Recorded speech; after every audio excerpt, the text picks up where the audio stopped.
बोलणानीची शोषिष्ट जावे स्वये सर्वदा नम्र वाचे. म्हण तू म्हणते. नम्रवाचे वदावे मना सर्वता निववावे. मना सर्व मना सर्व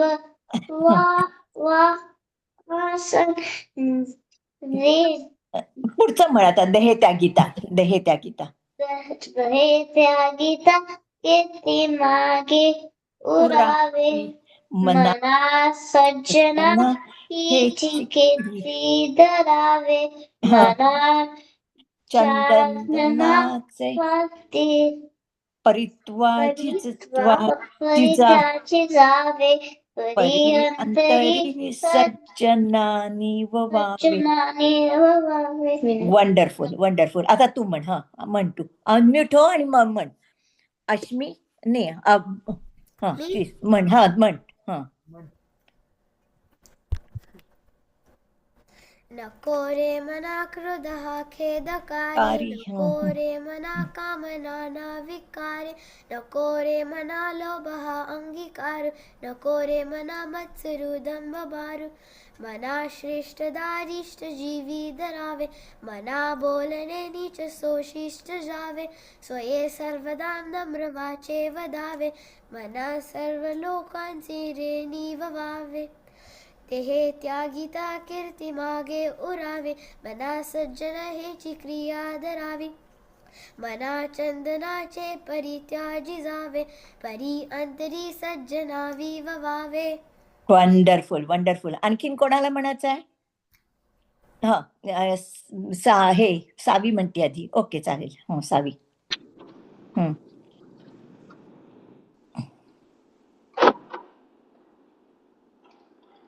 नको रे मना म्हण.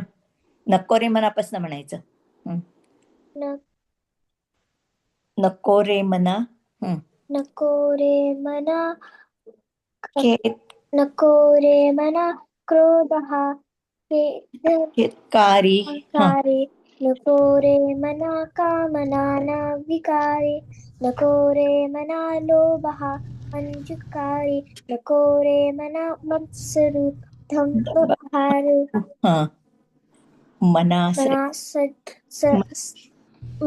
मना श्रेष्ठ दारिष्ट जीवी धरावे मना बोलणे नीच शोषिष्ट जावे स्वये सर्वदा नम्र वाचे वदावे मना सर्व लोकांची निर्ववावे. पुढचं. देहे त्या गीता प्रीती मागे उरावे मना सज्जना हिची क्रिया धरावे मना चंदनाचे परित्वाची आणवे परी अंतरी सज्जनी निववावे. प्रिशा तुला म्हणायचंय का? नको रे मना क्रोधः खेदकारी नको रे मना कामना न विकारी नको रे मना लोभः अंगीकारू नको रे मना मत्सरु दंभभारू मना श्रेष्ठ धरिष्ठ जीवी धरावे मना बोलणे नीच शोषिष्ट जावे स्वये सर्वदा नम्र वाचे वदावे मना सर्व लोकांची रेणी ववावे. देहे त्या गीता कीर्ती मागे उरावी मना सज्जना हेची क्रिया धरावी मना चंदनाचे परित्वाची जावे परी अंतरी सज्जना ववावे. Very good. अर्णव तुला म्हणायचं आहे? नको रे मना क्रूर हा खेदकारी नको रे मना कामना ना विकारी नको रे मना अंगीकारू लोभ हा अंगीकारू लोभ हा अंगीकारू नको रे मना मत्सरू दंभ भारू रे हरहरू मना श्रेष्ठ धारिष्ट श्रेष्ठ दारिष्ट जीवी धरावे मना बोलना नीच सोष स्वये सर्वदा नम्र वाचे वदावे वदावे मना सर्वदा लोकांचे निववावे निभवावे. ते हे त्या गीता म्हणता येते. पुढचं म्हणताय नाही येत पाठ नाही येते. ठीक आहे. आणखीन कोणाला म्हणायचंय का? नाही आणखीन कोणी म्हणणार आहे? ठीक आहे. मग आपण पुढचा श्लोक शिकायचा. हा तुला वरद म्हणायचा बघून म्हटलंस तरी चालेल. नको रे मना क्रोध हा खेदकारी नको रे मना कामना ना विकारी नको रे मना लोभ हा अंगीकारू नको रे मना मत्सरू दंभ भारू मना श्रेष्ठ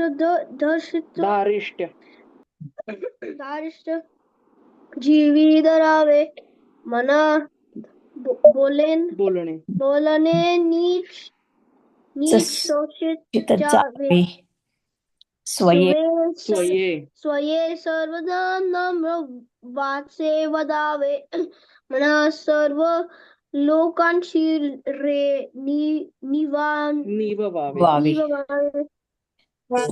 देहे त्यागिता कीर्ती मागे उरावी मना सज्जना हीची क्रिया धरावी मना चंदनाते परित्व जिजावे परी अंतरी सज्जन निववावे. वंडरफुल. या सान्वी तुला म्हणायचंय का? हो. म्हण. नको रे मना क्रोध खेदकारी नको रे मना कामना ना विकारी नको रे मना लोभ अंगीकारू नको रे मना मत्सरू दंभ भारू मना श्रेष्ठ दारिष्ट जीवी धरावे मना बोलणे नीच शोषिष्ट जावे स्वये सर्वदा नम्र वाचे वदावे मना सर्व लोकांशी रेडिवावे देहे त्यागित मागे मुरावी मना सज्जना हेची क्रिया धरावी मना चंदनाचे परिवंत जिजावे परी अंतरिम सज्जना निववावे. वंडरफुल. आणखीन कोणाला म्हणायचंय का? कोणाचा तरी आवाज येतोय मला. नाही आणखीन म्हणायचंय. आता आपण पुढच्या वेळेला काय करायचं माहितीये का? परत हे श्लोक पाठ करायचे. कारण आपले पाठ झाल्याशिवाय आपल्याला पुढचं आणखीन शिकता नाही येणार की नाही. पण मी पुढचे श्लोक आपण 10 पर्यंत श्लोक अतिशय चांगले करायला पाहिजेत पहिल्यापासून. तर आता आपण काय करायचं, मी पुढचे 2 श्लोक शिकवते. ओके. आणि नंतर तुम्ही सगळ्यांनी ते पाठ करायचे. आणि मग त्याचा मी अर्थ पण तुम्हाला सांगेन. पण आपण ते लक्षात ठेवायचं की पहिले हे श्लोक पाठ झाले की मग आपल्याला पुढे जाता येईल. कारण पहिले आपले नाही झाले तर मग पुढचं का आपल्याला काही लक्षात नाही येणार की नाही. पण म्हणून आपण रोज म्हणायचं आणि रोज पाठ करायचं. आणि आई बरोबर म्हणायचं, बाबांबरोबर म्हणायचं, कोणाची आई बरोबर म्हटलं ना की पटकन पाठ होतं. हे लक्षात ठेवायचं तुम्ही. ओके. आणि पुस्तकात बघून म्हणायचं. इंग्लिशमध्ये बघितलं तरी चालेल, मराठीत बघितलं तरी चालेल, कसंही बघून मात्र तुम्ही म्हणत जा, म्हणजे मग तुमचं पाठ होऊ शकेल. ओके, मग मी पुढचा श्लोक घेऊ का? आपण 9 आणि 10 घेऊया श्लोक आहेत ते. ओके, त्याच्यानंतर आहे, नको रे मना द्रव्य हे पुढिलांचे. सगळ्यांनी म्हणा माझ्या पाठोपाठ, नको रे मना द्रव्य हे पुढिलांचे, नको रे मना द्रव्य हे पुढिलांचे, सॉरी, अति स्वार्थ बुद्धी नरे पापसाचे, अति स्वार्थ बुद्धी नरे पापसाचे. तुमच्या समोर आहे का हे? प्रिया मावशीने ठेवलाय का आपल्या समोर? बघायचं पाहिजे. नाही ठेवलं मी. मागच्या वेळी तुम्ही म्हणालात ना की त्यांना पाठ उद्या म्हणून मी ठेवलं नाही. मग आपण शेअर करू शकते पण मी. नाही हा मग चालेल, तू शेअर तसं केलंस तर म्हणजे मग त्यांना दिसेल समोर, म्हणता येईल त्यांच्या बरोबर. लताताई, हा नूतन बोलतेय. ते जे लिहिले आहेत ना श्लोक, त्यामध्ये काही शब्द वेगळे आहेत. हा मला माहिती आहे. तर ते काय झालं माहितीये का, पुष्कळ वेळेला इंटरनेटवरनं खाली करताना काही शब्द वेगवेगळे येतात त्याच्यामध्ये. मग नुरे धरू की तरे धरू? म्हणजे अति स्वार्थ बुद्धी नुरे पापसांचे असं आहे आमच्या इथे. हो बरोबर आहे, नुरे पापसाचेच आहे, बरोबर आहे. आणि द्रव्य हे पुढिलांचे नाहीये, द्रव्य ते पुढिलांचे आहे. तर मी बदलू का माझ्या? नाही बदलू नकोस. ओके. द्रव्य ते पुढिलांचे ठीक आहे. ओके. आणि नुरे किंवा नरे म्हणजे काही ठिकाणी नुरेच्या ऐवजी नरे पण असतं. मला चुकून मला वेगळा शब्द वाटला. नाही. थँक्यू. घडे भोगणे पाप हे कर्म खोटे, घडे भोगणे पाप हे कर्म खोटे, घडे भोगणे पाप हे कर्म खोटे, कर्म खोटे, न होता मना सारिखे दुष्ट हे दुःख मोठे, न होता मना मोठे. आता आपण एवढाच घेऊया श्लोक. तर आता त्यांनी काय म्हटलंय की नको रे मना द्रव्य हे पुढिलांचे. याचा अर्थ काय माहितीये तुम्हाला? की तुमच्या समोर जे आहे त्यांच्याकडे खूप गोष्टी आहेत, पण ते नको मना, तू मागू नकोस. हे पुढिलांचे. आता मी म्हणजे सांगते, अर्थ सांगते, तुम्ही ऐका मी काय म्हणते ते. नको रे मना द्रव्य हे पुढिलांचे म्हणजे तुमच्याकडे नाहीये, पण त्या समोरच्या मुलीकडे दिसतंय, अरे तिच्याकडे केवढे छान कानातले आहेत, मला पाहिजे. That is not a good thing, right? Because तुम्ही जर मनाला सांगितलं की मला ते पाहिजे, तर मन म्हणेल हो मग आम्ही कसं घेणार, मग मी आईकडे जाऊन रडणार, मला पाहिजे, किंवा मला हे पाहिजे, मला ते पाहिजे. आणि मग तसं चांगलं नाही, कारण आपल्याकडे जेवढं आहे ते आपल्याला चांगलं आहे. मग आपल्याला वाटलं एकदा आईने घेतलं समजा त्याच्यासारखं, तर सांगायचं परत मला तसा बॉल पाहिजे, मला तसं पेन पाहिजे. म्हणजे मग सगळं हे सारखं, मग ते सारखं काय होतं, आपण मनाला सांगायचं की तू सारखं असं मागत जाऊ नकोस. जे तुझ्याकडे आहे ते अतिशय चांगलं आहे आणि त्याच्यातच तू सुख मान. म्हणजे मला, आणि मग आपल्याला जर नाही मिळालं तर मग काय होईल, मग काही वेळेला काय होईल, ओ त्याच्याकडे आहे ना, मग मी हळूचकन घेते, मग ते तर अतिशय वाईट आहे. तसं आपण तर कधीच करायला नको, आणि त्याला मग पाप म्हणतात. मग ते काही पण खोटं काही गोष्ट केला तर ते पाप होतं, मग ते तर आपल्याला नकोच. आणि मग आपल्याला मनाला वाटतं ओ मला नाही मिळालं, तर ते पण वाईट आहे. त्यामुळे तुम्ही मनाला सांगायचं की तू असा विचारच करू नकोस की हे दुसऱ्याचं आहे ते मला पाहिजे म्हणून. जे माझ्याकडे आहे ते उत्तम आहे आणि तेवढंच मला पुरे. मला विचारच करायचा नाही की मला हे पाहिजे.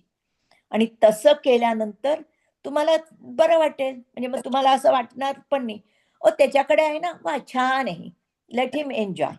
तिच्याकडे आहे ना, ते खूप छान आहे, एन्जॉय. आणि आपण त्याच्या आनंदात आपण पण आनंद मानायचा की आहे म्हणून, पण आपल्याला ते पाहिजे असं म्हणायचं नाही. कारण तो स्वार्थ होतो, म्हणजे दॅट इज सेल्फिशनेस होतो. I want that, I want that, असं आपण करायचं नाही. त्याच्याकडे आहे ना, छान आहे, मग त्याचे आपण कौतुक करायचं, बघायचं, छान आहे त्याला म्हणायचं. पण ते आपल्याला पाहिजे असं म्हणायचं नाही, कारण एकदा आपण करतो म्हणजे आई बाबांकडे जाऊन सांगतो की आम्हाला पाहिजे म्हणून रडतो. कधी कधी खोटं घेऊन कोणी कोणी पळवून नेतात, आणि ते पण चुकीचं आहे. आणि जर आपल्या मनासारखं नाही झालं, आपल्या आई बाबांनी नाही आणलं, तर आपल्याला खूप वाईट पण वाटतं, आणि पण ते पण चांगलं नाही. त्यामुळे दुसऱ्याकडे जर असेल तर आपल्याला पाहिजेच असं म्हणायचं नाही. काय प्रश्न आहे का, विचारा हा मला ह्याच्याबद्दल. पटलं का हे? दुसऱ्याचं काही नको म्हणून, आणि आम्हाला फक्त पाहिजे असंच, हे पाहिजे हे पाहिजे हे पाहिजे असं सारखं करणं चांगलं नाही. जे दुसऱ्याकडे आहे ना, छान आहे. तिच्या मोठ्या बहिणीला जर दिलं आईने काहीतरी आणि धाकट्या बहिणीला नाही मिळालं, तर मला आत्ता पाहिजे असं नाही. आई बरोबर म्हणते की अरे ती तेवढी वयाची मोठी झाली की मग तिला मी बरोबर घेणार, काय हवं असेल ते. म्हणजे तिला वेगळे कपडे असतील, इतर काही गोष्टी असेल, तर त्या बरोबर त्यावेळेला घेते. ओके, तर त्यामुळे असा तो श्लोकाचा अर्थ आहे. आणि त्याच्यानंतरचा आपण श्लोक घेऊया दुसरा. ओके. सदा सर्वदा प्रीतिरामी धरावी, सदा सर्वदा प्रीतिरामी धरावी. सगळ्यांनी म्हणा माझ्या पाठात. काय तुला सांगायचंय काहीतरी? हो, हा, सांग काय. मला ते आधीचे श्लोक आहे ना, हा, ते नाही कळालं. ते नाही झालं. मग तुला ते नाही कळालं. ते कळलं नाही तुला? काय कसलं कळलं, कुठलं कळलं नाही मला सांग, म्हणजे मग मी तुला सांगित. ते आधीच मी आता जे सांगितलं ते, का मागच्या वेळेला सांगितलं ते? हे नाही समजलं. बरं, तर त्यांनी सांगितलंय नको रे मना द्रव्य ते पुढीलांचे. याचा अर्थ तुला माहितीये का, की दुसऱ्यांकडे जे आहे, पुढीलांचे म्हणजे who has somebody else, not you. Okay, so if they have something else, so you want them. द्रव्य म्हणजे समथिंग, म्हणजे it can be money, it can be something else. आणि तुला वाटतं की नाही मला पाहिजे, तर ते बरोबर नाही. ओके, का नाही बरोबर? तर तुझ्या मनाला वाटलं की मला पाहिजे, मग तू एक गोष्ट करशील की म्हणजे आई बाबांजवळ रडून घेशील, किंवा कोणाकडनं तरी ते पळवून घेशील. तर पळवून घेणं हे चुकीचं आहे, ते पाप आहे, ते घ्यायचं नाही. ओके, आई वडिलांसारखं रडून घेणं ते पण बरोबर नाही. कारण जर आईने एक गोष्ट आणली, मग तू म्हणशील आता मला ती पाहिजे, आता मला ते पाहिजे. आणि मग प्रत्येक time, every time your mom cannot give everything to you. आणि if you don't get it, then you will start to cry, आणि you won't feel happy, and that is the दुःख. म्हणजे ते तुम्हाला दुःख वाटतं, हो की नाही? म्हणून एक गोष्ट आहे, म्हणजे that is something is wrong. म्हणजे if you get somebody without telling them, त्यांची पेन्सिल चोरली किंवा काहीतरी, दॅट इज व्हेरी रॉंग. बरोबर? आणि त्याच्यामुळे that is, you never do that. म्हणून मग तुमच्या जर मनातच तुम्ही आणलं नाही की I want that, I want that, हे तुम्ही मनाला सांगायचं नाही, oh she has it, let her have it, that is good. आणि you can say, O you can have it as much as you want, but I don't want it. Okay, same thing. म्हणजे if the another person has something else, let them enjoy, and you just say wow, very good, I'm glad you have it. Okay, but you cannot say that, oh I want it, I want it. Whenever it is proper time, your mom and dad can get it for you. It is not, you don't have to have it immediately if you say something else, but you can say okay, maybe next Diwali mom can buy it for you, or something like that. So that's why they're saying ki don't even think ki baba I want that, I want that. You just appreciate what they have, and that's it, nothing more. Okay. Okay, anybody else has any question? You can ask me anything if you don't understand, and if you want me to repeat, that is perfectly fine. Okay. त्याच्याच मध्ये घडे भागणे पाप ते कर्म खोटे. ते भागणे म्हणजे काय? Okay. थोडं कळालं का? थोडं पण नाही कळालं. थोडस कळालं. हम्म. घडे भोगणे पाप ते कर्म खोटे, म्हणजे what ever something you did something wrong, that is पाप, म्हणजे that is not a good thing. आणि दॅट इज रॉंग म्हणजे खोटं असं पण होऊ शकतं. ओके, म्हणून समजलं का नाही? भोगणे म्हणजे काय? अ? भोगणे म्हणजे काय? भोगणे म्हणजे यू भोगणे म्हणजे सफर. You suffer. Okay, that is Okay. you suffer with that. म्हणजे you have to do that. That's it. That is the bhogani. म्हणजे suppose if you did something wrong, okay, and then mom and dad punished you, then you cannot refuse it. You have to take that punishment. She said no TV for 1 week, so you cannot see the TV for 1 week if you don't listen, right? And that is called bhogani. You have to suffer that. If you did something wrong, you have to suffer that. Understood? Okay, good. I'm really glad. And you should ask all the time the questions. That is one of the main thing about our Manache Shlok. Now, I'm not going to go to the next one. Karan, other people have waiting. They have to start. So next time what you have to do, it's remember all this पहिले 3 श्लोक आणि 4th one, whatever you can do, and you every day you recite it at least once. And if you recite that at least once, you can remember it very easily. Yeah. Savi, you have any questions? No. Okay. Lata मावशी तुम्हाला एक 10वा श्लोक just introduce करून द्यायचा आहे का? Then we can have it next time in okay, detail. पण I want to tell them हे अंड काय ग त्याचं हे पण सांगायचंय काय महत्वाचं आहे त्याच्यामध्ये, म्हणून मी नाही घेते आता. बर, हरकत नाही. कारण ते इट टेक्स टाइम, त्यांना प्रश्न पण विचारायचे, मग त्यांच्या नंतर लक्षात नाही राहणार म्हणून असं. ओके, हरकत नाही. म्हणून मी अजून एक पुढचे. मी सजेशन सगळ्या पॅरेंट्सना देईन की हा. साधारण तुम्हालाही जसा अर्थ कळेल ना तसं जर का तुम्ही मुलांना काही उदाहरणं दिलीत घरातल्या घरातली, तर ते त्यांना कळेल. त्यांच्या रोजच्या शाळेतल्या ऍक्टिव्हिटीज असतील, घरात तुम्ही जे काही करत असाल, किंवा इतर काही तुमच्या भारतातल्या काही तुमच्या आठवणी किंवा असतील ज्याच्यामुळे तुम्हाला ही अशी उदाहरणं सगळ्याच श्लोकातली छोटी छोटी त्याच्यामुळे त्यांना कळत असेल, तर नथिंग लाईक दॅट. त्यामुळे त्यांना ते पटकन ग्रास्प होईल. दुसरं म्हणजे लता मावशींनी सहाण आणि चंदनाचं खोड जे दाखवलं, तर मी असं सजेस्ट करेन की तुमच्या घरी कोणाकडे असेल घरी आपल्या देवपूजेसाठी, तर मुलांना ते दाखवा आणि त्यांना हवं तर थोडंसं दूध घेऊन सहाण्याने चंदन उगाळायला सांगा. त्याच्यावरनं त्यांना कळेल की किती कष्ट केल्यावर एवढंसच फक्त आपल्याला चंदनाचं अर्क मिळतो. आणि तो त्याचा त्यांना वास घ्यायला लावा. लेट देम एक्सपिरियन्स आपण काय बोलतोय हे त्यांना तुमच्या घरातून एक्सपिरियन्स आपण करू शकलो तर मला वाटतं सगळ्यात चांगली गोष्ट होईल. तर मला वाटतं हरकत नाहीये. मुलांना अजून काही प्रश्न नसतील तर आपण पहिले 9 श्लोक मुलांचे कसे पाठ होतील त्याच्याकडे जास्त प्रयत्न करूयात, रोज म्हणूयात. त्याच्यामुळे घरातली ऊर्जा सुद्धा चांगली राहते. आणि मला वाटतं आपण मग त्याच्यानंतर पुढच्या आठवड्यापासून व्यवस्थित आपण पूर्ण श्लोक घेऊयात. अजून कोणाला काही प्रश्न नसतील तर आपण मोठ्यांचं सेशन सुरू करू शकतो. मला एकच गोष्ट सांगायची होती. हा, बोल. माझं नाव आरती कळझुणकर आहे. हाय. मी फक्त जे हे श्लोक आता स्क्रीनवरती दाखवलेत ना, ते हा. मराठी आणि त्याच्या खालतीच इंग्लिश मध्ये लिहिले आणि माझ्या मुलीला फक्त ते इंग्लिश मधनं वाचायला लावले.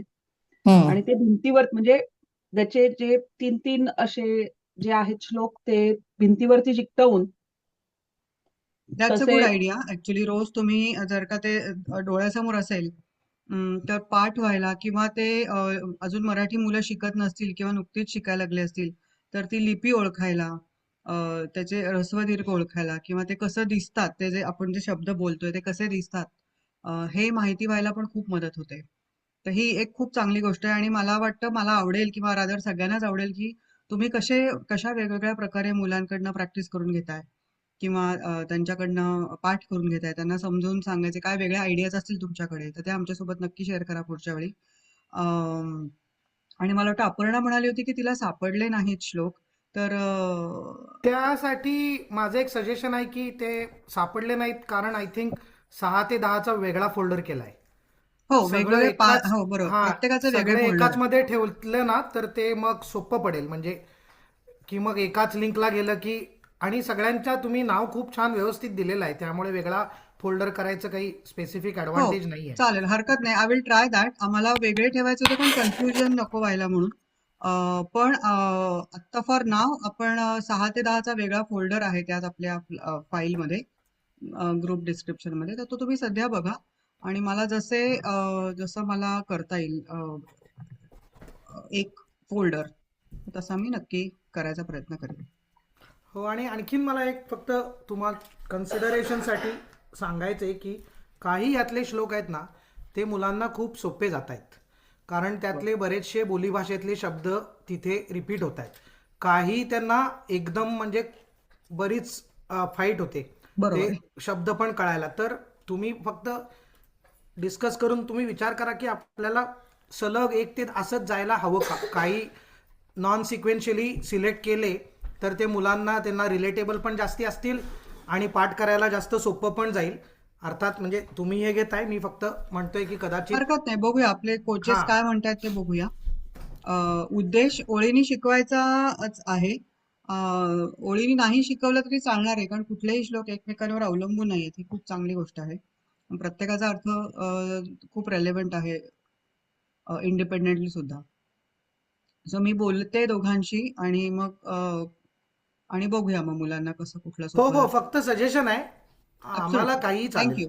चालतं सगळं चालेल, थँक्यू. थँक्यू. नाही, थँक्यू. तुम्ही तुमचे आम्हाला अनुभव सांगितलेत आणि the way you want to see it, आम्हाला सोपं जाईल सगळं प्लॅन करायला.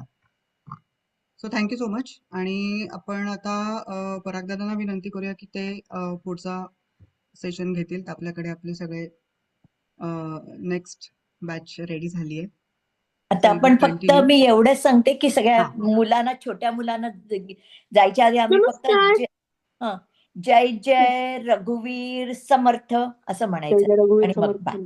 जय जय रघुवीर समर्थ. समर्थ. जय जय रघुवीर समर्थ. हं, किती आता छान, बाय. आता किती गुड छान, नाईट. मस्त. ओके. हं, हं. रघुवीर समर्थ. ओके. आणि तृष्णा आहे आपल्यामध्ये, वन ऑफ अवर बीओडी. तर शी विल शुभरात्री. कंटिन्यू शुभरात्री. सेशन. शुभरात्री. आणि मी वा. थोडं म्यूट करते. शुभरात्री. शुभरात्री. शुभरात्री. किती छान. कट कर. वा. नमस्कार. कसं? आता पराग दादा आता मोठ्या हो लोकांचं सेशन सुरू करतील.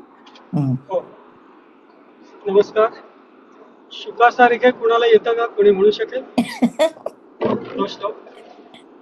नसेल तर मी पराग दादा, म्हणतो मी. एक विनंती आहे की मी माझं हो, शेअर स्टॉप करते आणि मग नाही तुम्ही प्लीज तुम्ही तुमच्याकडनं शेअर करा. करू शकाल का? नाही, मी आता ड्राईव्ह करतोय. आता ओके ओके, गॉट इट. शिवरात्रीच्या पूजेला गेलो होतो मी इकडे. हरकत ओके. नाही, हरकत नाही. ठीक आहे, मग माझी स्क्रीन तर स्क्रीन सुरू राहू आहे. दे. So I will be right here. हं. Okay, thank you. हो, मला नमस्कार पराग दादा. मी अपर्णा. मला येतो श्लोक, मी म्हणू का? हो हो, हो, म्हण ना, मस्त. म्हणते. शुका सारिखे पूर्ण वैराग्य ज्याचे, वसिष्ठा परिज्ञान योगेश्वराचे, कवी वाल्मिका सारिखा मान्य ऐसा, नमस्कार माझा तया रामदासा. फारच सुंदर. कोणीतरी मला तर या विचारत होतं ना, कोणी कोणी तया रामदासाच्या जे सद्गुरू रामदास आपण म्हणतात. ओके, त्यामुळे दोन्ही ठीक आहे, असं काही त्याच्यामध्ये फार फरक पडत नाही. आम्ही लहानपणी आई बाबांकडून असा शिकलो म्हणून आम्ही काय तसंच हरकत नाही लक्षात ना, आहे. काहीच हरकत नाही, काही त्याच्यामध्ये बिघडत नाहीये. मी आता म्यूट वरती जाते, पराग दादांना बोलू दे हो, म्हणजे. सद्गुरू म्हटल्यानंतर आपण आपल्या भावना जास्ती प्रकट करतो, त्यामुळे शिष्यगणांनी तो बदल नंतर केला असावा असं मला वाटतंय. मूळ श्लोकांमध्ये तया असंच असावं, पण आता आपल्याला ते नक्की ट्रेस करणं अवघड आहे. असं या श्लोकावर अवलंबून एक आता होमवर्क आहे सगळ्या अडल्ट्सना, की या श्लोकाच्या 4 ओळींमध्ये 4 महर्षींची नावं आली आहेत. पहिला आहे शुक. तर शुक महर्षी कोण होते हे तुम्ही शोधून काढायचं च्या वर्गात. तुम्ही सांगायचं मला किंवा सगळ्यांना. वशिष्ठ कोण होते ते बहुतेक सगळ्यांना माहिती असणार आहे, पण वशिष्ठ कोण होते ते सांगायचे. तिसरा उल्लेख आहे वाल्मिकींचा. वाल्मिकी पण आपल्या सगळ्यांना माहिती असणार आहे, त्यामुळे पण तरी सुद्धा जस्ट माहिती करून घ्या की वाल्मिकी महर्षी कोण होते. आणि चौथ्या वेळेत समर्थांचं नाव आलेलं आहे आणि समर्थांबद्दलच आपण आता सगळी चर्चा करतो. तर ह्या पहिल्या 3 महर्षींची नावं जी आहेत त्यांच्याबद्दल थोडीशी माहिती काढायचा प्रयत्न करा. पुढच्या वर्गामध्ये आपण एकमेकांबरोबर शेअर करूया. मला वाटतं आपण दासनवमीच्या दिवशी एक छोटासा व्याख्यान घेतलं होतं, ते तुम्ही सगळ्यांनी सहभागी झाला असाल असं मला वाटतंय. तर 1च मिनिट आपण पॉज घेऊ इथे. त्या व्याख्यानाबद्दल कुणाला काही शंका आहेत का? इथे आपण ज्या काही चर्चा केल्या त्या.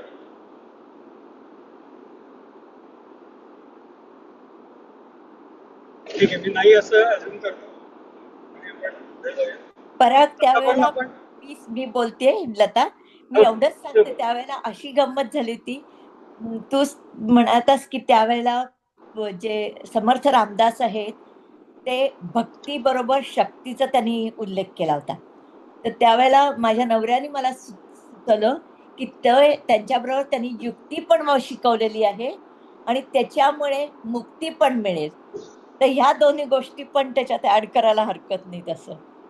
ओके. फारच सुंदर, फारच सुंदर.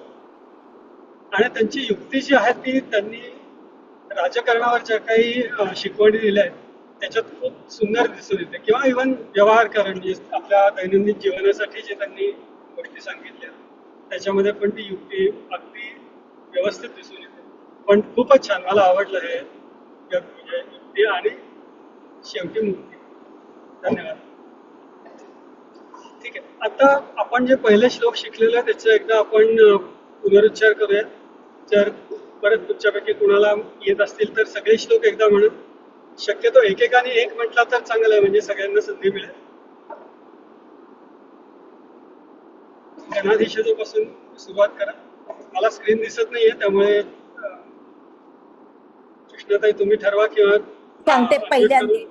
ते जाधव अर्णवचे बाबा आहेत ते पहिला श्लोक म्हणतील. म्हणा तुम्ही.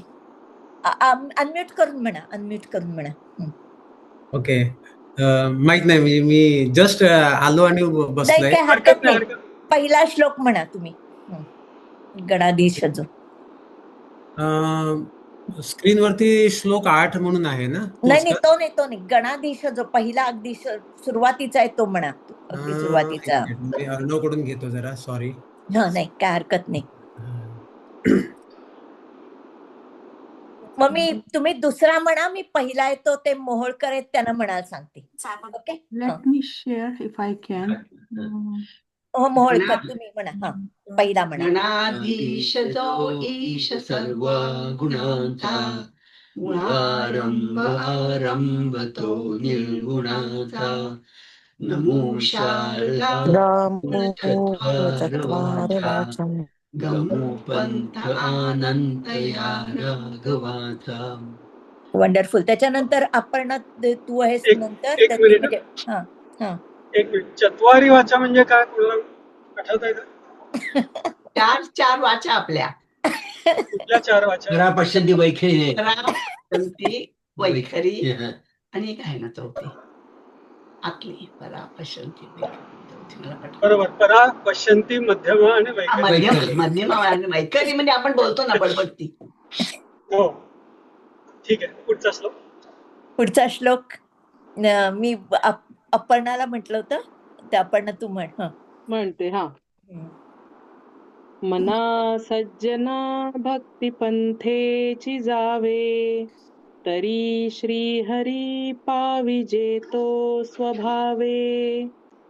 जनी निंद्यते सर्व सोडोनी द्यावे, जनी वंद्यते सर्व भावे करावे. Very good.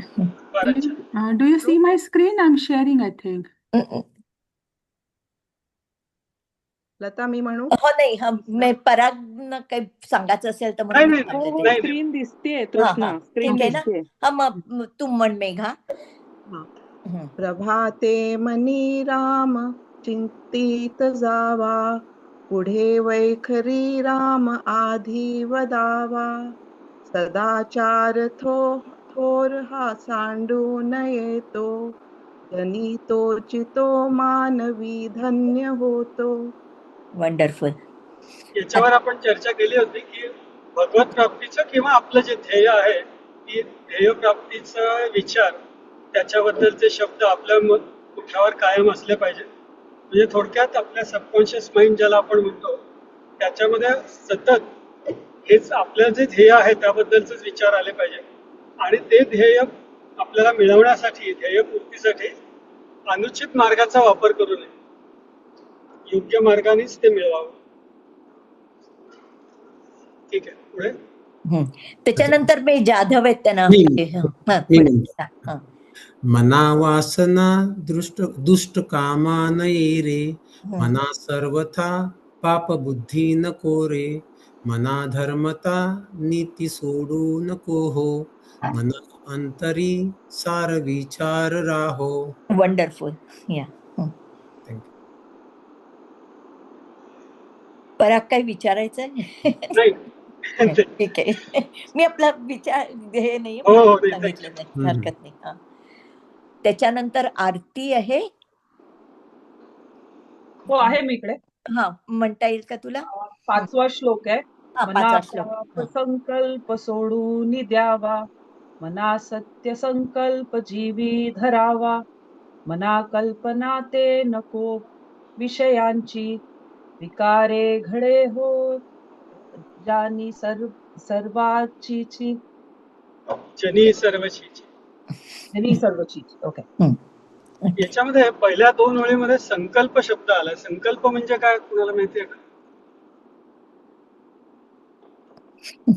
डिटर्मिनेशन. आपण ठीक आहे, अजून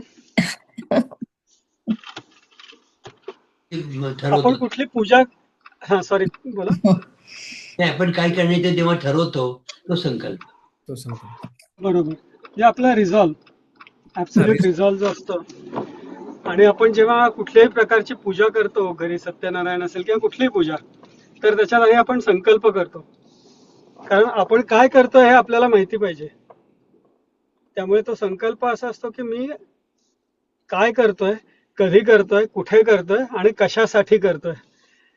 म्हणजे मी आज पूजा करतोय किंवा आज मी अभ्यास करतोय किंवा आज मी एखादा डॉक्युमेंट बनवतोय, पण कशासाठी, त्याचा एक्सपेक्टेड आउटकम काय आहे ते पण आपल्याला माहिती असायला पाहिजे. तर संकल्पामध्ये ह्या सगळ्या गोष्टी येतात. म्हणजे मी काय करतोय आणि कशासाठी करतोय, आणि अर्थात कधी आणि कुठे हे आपण जे पूजा वगैरे असतात कर्मकांड त्याच्यामध्ये ते पण 2 गोष्टी येतात. ठीक आहे. प्रतिज्ञा म्हणू शकतो का संकल्पाला? हो हो बरोबर. नंतर नूतन नाडकर्णी, त्यांचा फोन. मला पुढचे श्लोक पोस्ट करावे लागतील मला वाटतं. ओके चालेल. हा 6वा म्हणते. ओके. हा ना, नको रे मला. दिसतोय का 6वा श्लोक स्क्रीनवर? मी लिहून घेतलाय. हा. नको रे मना क्रोध हा खेदकारी, नको रे मना कामना ना विकारी, नको रे मना लोभ हा अंगीकारू, नको रे मना मत्सरू दंभ भारू. फारच छान.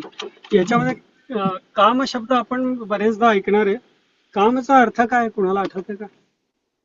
इच्छा. काही आपल्याला पाहिजे असलं की काम. आणि कुठल्या प्रकारच्या इच्छा का कुठल्याही इच्छा? सगळ्या इच्छाला कामच म्हणतात. म्हणजे मला गाडी पाहिजे, घर पाहिजे, अमुक पाहिजे, हे पण काम झालं. काम काय काही.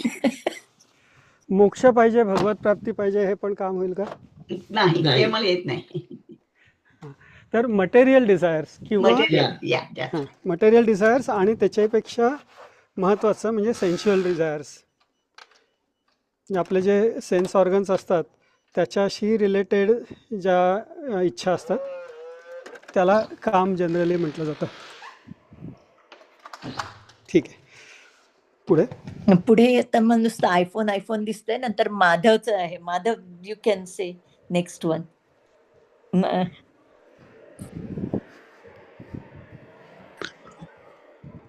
मना श्रेष्ठ धारिष्ट जीवी धरावे, मना बोलणे नीच शोषित जावे, स्वये सर्वदा नम्र वाचे वदावे, मना सर्व लोकास रे निववावे.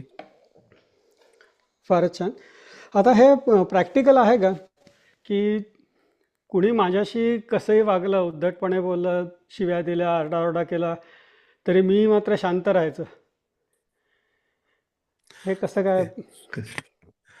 आपला तोल सांभाळून ठेवायला पाहिजे नेहमी. नाही तर आपण मागच्या श्लोकाच्या ह्याच्यात जाऊ शकतो, क्रोध करू शकतो, तर ते लोभ करू शकतो, मत्सर करू शकतो.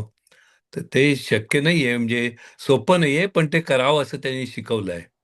बरोबर. आणि या बऱ्याचशा गोष्टी ज्या आहेत मनाशी निगडीत, खास करून त्या सोप्या नसतात. त्याला खूप प्रयत्न करून कॉन्शियसली ते करायला लागतं. पण आपल्या हातात वाचा आहे ना. वाचा आपल्या हातात आहे, बरोबर. नाही, सगळ्याच गोष्टींचा आपल्याकडे कंट्रोल आहे, आपल्या बोलण्याचा, वागण्याचा आणि इव्हेंच्युअली विचारांचा सुद्धा. बरं, आता होस्ट कोण आहे? मला प्लीज ऍडमिट करता का? मी घरी पोहोचलोय, लॅपटॉपवरनं मी जॉईन केलंय. हो, केलं. एक मिनिट. डबल आहे. फोनवर पण जॉईन केलं असेल ना हो त्यांनी, हो, त्यामुळे एकाच ठिकाणी 2 असले चालू की असं. हो, झालं केलं. ठीक आहे, ओके. पुढचा का आपण एवढेच बघितले होते का श्लोक मागच्या वेळेला? श्लोक 7. एक आणखीन होता, ओके, ठीक ते आहे, हे त्या गीता. ठीक आहे. दॅट इज ऑन स्क्रीन ना. हां, म्हणा, कोण म्हणताय? I don't know. Who is next, Lata Maushi, on screen? तुम्ही म्यूटवर आहात, लता मावशी.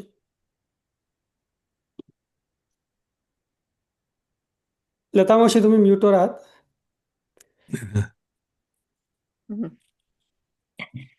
देहे त्यागिता कीर्ती मागे उरावी, मना सज्जना हेची क्रिया धरावी, मना चंदनाचे परित्वा झिजावे, परी अंतरी सज्जनानी ववावे. छान. या श्लोकाची आपण चर्चा केली होती का नव्हती? काय आठवत आहे का कोणाला? केली होती. केली होती, ठीक आहे. मग आपण आता पुढचा श्लोक आज बघूयात. कृष्ण, ओके.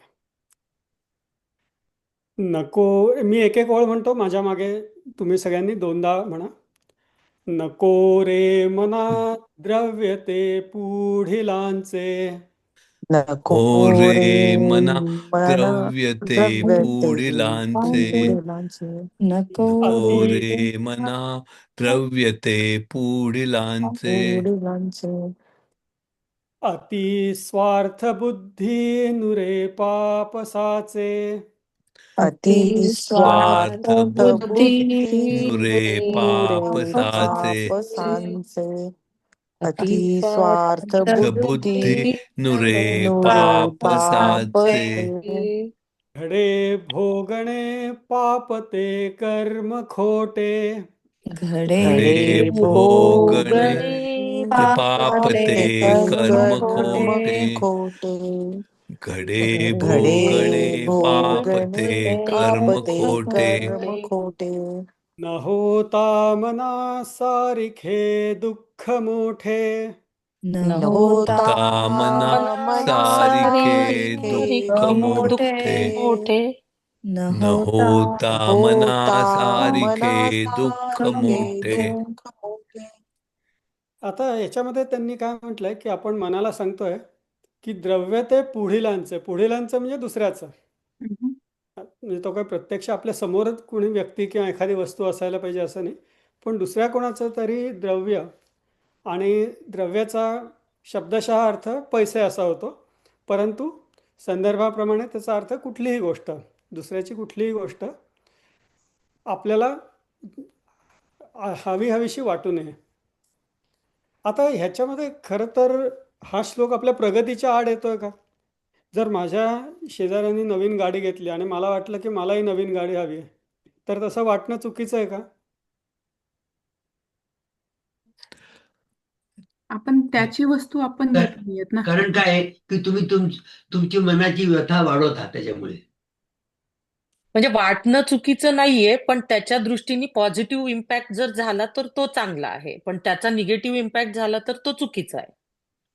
बरोबर. आपलं जे नाही त्याची इच्छा करणे याला मोह म्हणतात. बरोबर. तर त्याच्या नंतरचं जे आहे ओळ, की अति स्वार्थ बुद्धी नुरे पाप साचे. म्हणजे अति गोष्ट झाली तर सगळंच मला पाहिजे, तर लगेच मला पाहिजे, तर ते नको. पण त्याची महत्वाकांक्षा धरणं काही वाईट असं त्याने म्हटलेलं नसावं. एक्झॅक्टली हेच आता मी म्हणणार होते, की असं मग वाटत असेल ना, तर ते एक गोष्ट बघून मन संतुष्ट होत नाही. एक झालं की पुढचं दिसतं, ते झालं की त्याच्या पुढचं आणि दिसतं आणि मग ती न संपणारी गोष्ट होते आणि मग ती धोकादायक असते. त्यामुळे काही अंशी ती महत्वाकांक्षा वगैरे वाटणं स्वाभाविक आहे, पण मग ती महत्वाकांक्षेच्या स्तरावर राहत नाही. तो लोभ बनतो किंवा मग त्याच्यामध्ये मत्सर येतो, की अरे हिला एवढं मिळालं, मला नाही मिळालं, हिच्याकडे एवढी मोठी गाडी आहे, माझ्याकडे असं ते एकातनं एक त्याचा तो रचत जातो डोंगर, असं मला वाटतं. बरोबर. तर म्हणूनच म्हटलं अति स्वार्थ बुद्धी. तर अति टाळावं, पण महत्वाकांक्षा टाळावं असं त्यांनी म्हटणं नसावं असं मला वाटतं. बरोबर आहे. तर आता ह्या श्लोकामध्ये जो संदर्भ आहे तो दुसऱ्यांचं धन आपण प्राप्त करणं किंवा दुसऱ्याकडे जी आहे तीच वस्तू, त्याच्याकडची वस्तू आपण घेणं, याबाबत हा विषय चाललेला आहे. याच्यामध्ये महत्वाकांक्षा किंवा आपल्याला मिळणं, आपली प्रगती याच्याबद्दल विषय नाही आहे हा. तर समोरच्याकडे काहीतरी आहे आणि मला ते आता मिळणार नाही आहे किंवा ते कसं मिळवायचं मला माहिती नाही आहे किंवा ते मिळवण्यासाठी कष्ट करायची माझी तयारी नाही आहे. मग मी काय करतो की काहीतरी उद्योग करून, काहीतरी अधार्मिक किंवा अनैतिक विचार करून त्याच्याकडनं ते कसं चोरता येईल याचा विचार माझ्या मनात सुरू होतो. आणि आता याच्यामध्ये असं फिजिकली एखादी गोष्ट आपण चोरतो दुसऱ्याच्या घरी जाऊन, इथे तो मर्यादित नाही आहे इतका. पण मग लोक काय करतात, कधी कधी फ्रॉड करतात किंवा अनएथिकल मार्गाने काहीतरी गोष्ट कमवतात किंवा ब्राईब करतात, लाच देतात. या सगळ्या गोष्टी त्याच्यामध्ये येतात की जी गोष्ट आपल्याला हवी आहे ती वैध मार्गाने न मिळवता कुठल्या तरी अवैध मार्गाने ती मिळवायची. आणि याचे कारणं दोन असू शकतात. एक तर ती गोष्ट मिळवण्यासाठी कष्ट करायची माझी तयारी नाही आहे, त्यामुळे मग मी अवैध मार्ग शॉर्टकट काहीतरी घेतो. किंवा ती दुसरी गोष्ट एकच आहे, ती दुसऱ्याला मिळाली आहे, मला मिळाली नाही आहे. आता उदाहरणार्थ प्रमोशन असेल तर प्रमोशन एकाला मिळालं की दुसऱ्याला मिळू शकत नाही, निदान लगेच तरी मिळू शकत नाही. मग आता त्याला प्रमोशन मिळालं आहे, मग मी काय करणार, काहीतरी जाऊन कुरापती करत बसायच्या, त्याच्या कार्यात काहीतरी विघ्न आणायचं किंवा त्याच्याबद्दल वाईट बोलायचं सगळ्यांकडे, किंवा त्यांनी काही तो एखादा निर्णय घेत असेल तर तो निर्णय कसा चुकीचा आहे हेच दाखवून द्यायचं, किंवा त्यांनी घेतलेला निर्णय यशस्वी होऊ नये म्हणून काहीतरी उद्योग करायचे. या सगळ्या गोष्टी याच्यामध्ये समाविष्ट आहेत. तर अशा प्रकारच्या गोष्टींनी काय होतं, तर अशा गोष्टी आधी आपण का करतो, तर स्वार्थबुद्धीमुळे करतो. आणि जेव्हा स्वार्थीपणे अवैध मार्गाने आपण एखादी गोष्ट करतो तेव्हा त्याचं पाप लागतं. आता पाप लागतं म्हणजे नक्की काय होतं, तर आपल्याकडे जो कर्माचा सिद्धांत सांगितलेला आहे हा खूप महत्त्वाचा विषय आहे. एक प्लीज लक्ष द्या पुढचे 5 मिनटं. आपल्याला असं वाटतं की मी व्हेंडिंग मशीनमध्ये पैसे टाकले, मला कोकची बाटली मिळाली, हा माझा कर्माचा सिद्धांत आहे. मी काहीतरी दिलं, मला लगेच त्याचे रिटर्न्स मिळाले पाहिजेत. दॅट इज लॉ ऑफ कर्म. नाही, कर्माचा नियम इतका स्थूल नाही आहे. आपल्याकडे असे शास्त्र आहे आणि आपल्याकडे आपण जे विचार करतो की पुनर्जन्म किंवा संचित कर्म, पूर्वजन्म कर्म, ह्या सगळ्या गोष्टी खूप महत्त्वाच्या आहेत. कारण ह्याच्यामध्ये असं असतं की आपण कुठलीही गोष्ट केली की त्या कृतीमधनं, त्या गोष्टीमधनं तरंग किंवा व्हायब्रेशन्स निर्माण होतात. ती व्हायब्रेशन्स कुठेतरी जाऊन आपटतात आणि रिफ्लेक्ट होऊन आपल्याकडे परत येतात. आणि ती जेव्हा आपल्याकडे परत येतात तेव्हा त्या तरंगाचं, त्या व्हायब्रेशन्सचा रिझल्ट किंवा फळ आपल्याला मिळत असतं. याच्यामध्ये प्रॉब्लेम कुठे येतो, जेव्हा भगवान म्हणतात की कर्म करणं तुमचा अधिकार आहे, फळावर तुमचा अधिकार नाही. हे ट्रान्सलेशन चुकीचं आहे, हा अर्थ चुकीचा आहे. फळावर तुमचा अधिकार नाही असं भगवान म्हणत नाहीत. कर्म करण्यावर तुमचा अधिकार आहे. तुम्ही जे कर्म कराल त्याप्रमाणे तुम्हाला फळ मिळणार आहे. It is law of nature. तुम्ही जे कर्म कराल त्याप्रमाणे तुम्हाला फळ मिळणार. तुम्हाला हवं आहे का नको आहे हा विषयच येत नाही. मी जर रेड सिग्नलवरती सिग्नल तोडून पुढे गेलो तर माझ्या घरी तिकीट येणार, फोटो येणार. नशिबाने आपल्याला कधीतरी वाटेल की तिथे कॅमेरा नव्हता किंवा पोलीस नव्हता, मग कुणाला कळलं नाही. पण कुणाला कळलं नाही तरी तिथे ते रजिस्टर होत असतं. आणि आपण जे कृत्य करतोय, जी कृती करतोय, त्याची तीव्रता किती आहे ह्याच्याप्रमाणे त्याच्या जे काही रिफ्लेक्शन्स येतात किंवा परत आपल्याकडे जे रिझल्ट्स येतात ते पण त्याच्यावरती ठरत असतात. याच्यामध्ये हा थोडा आध्यात्मिक विषय आहे पण महत्त्वाचा विषय आहे की ह्या गोष्टी आदळून आपल्याकडे परत येतात. मी म्हटलं ना की ते व्हायब्रेशन्स निर्माण होतात, तरंग निर्माण होतात, ते कुठेतरी जाऊन आदळतात आणि तिथनं ते परत येतात, रिफ्लेक्ट होतात, परावर्तित होतात. हे परावर्तित कुठनं होतात तर याचं ज्ञान आपल्याला नसतं की ते कुठनं परावर्तित होतात हे आपल्याला सांगता येत नाही. ते ब्रह्मांडामध्ये कुठेही जातात आणि कुठनंही परावर्तित होऊन येतात. त्यामुळे ते तिथे पोचायला आणि तिथून परत यायला किती वेळ लागेल हे आपल्याला सांगता येत नाही. आपण असं म्हणू शकत नाही की मी आणि माझ्या कलिग किंवा विद्यार्थ्यांचं एक उदाहरण घेऊ की मी आणि माझ्या शेजारच्या मित्रांनी दोघांनी कॉपी केली, चिटिंग केलं. I got caught, he did not get caught. He did not get caught. How is that possible? किंवा आपण नेहमी म्हणतो की हा माणूस इतकी वाईट कर्म करतोय तरी त्याला एवढं ऐश्वर्य मिळालं, एवढी संपत्ती मिळाली, एवढी प्रतिष्ठा मिळाली, हे कसं काय असं शक्य? आणि मी जरा काही केलं तर मी पकडला जातो. हे असं कसं काय शक्य आहे? कारण ह्याच्यामध्ये हाच कर्माच्या सिद्धांताचे दोन जे भाग आहेत की एक तर तुम्ही केलेल्या कृतीचं फळ तुम्हाला मिळणार आहे, ते कधी, कसं, कुठे मिळेल हे तुम्हाला सांगता येत नाही. तुम्हाला त्याचं ज्ञान नसतं. तुम्हाला म्हणजे आपल्याला कुणालाही त्याचं ज्ञान नसतं. त्या माणसाने काहीतरी कर्म केलेली आहेत, मे बी ती पूर्वजन्मीची कर्म आहेत, त्याचे परिणाम त्याला आत्ता मिळत आहेत या जन्मात.